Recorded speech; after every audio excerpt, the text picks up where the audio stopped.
কি বাদামের খোসা চিনতে পারো? আমি বাদাম খাই না, বাদাম খেলে জায়গা নোংরা হয়, আমি টিভি দেখি। তোমার বাদাম বেশি বেশি খাওয়ার দরকার, বাদাম খাওয়া স্বাস্থ্যের জন্য ভালো।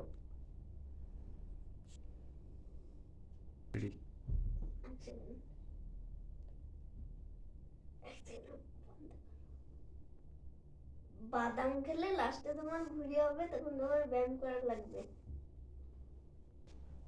বসে বসে টিভি দেখে তোমারও চর্বি হবে, তখন তোমারও ব্যায়াম করা লাগবে।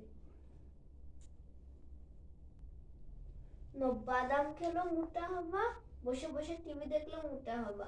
এর চেয়ে চলো বিকেল বেলা আমরা খেলি বাইরে যে ফুটবল। ফুটবল খেলে চর্বিও কমবে, ব্যায়াম করা লাগবে না। আল্লাহ হাফেজ।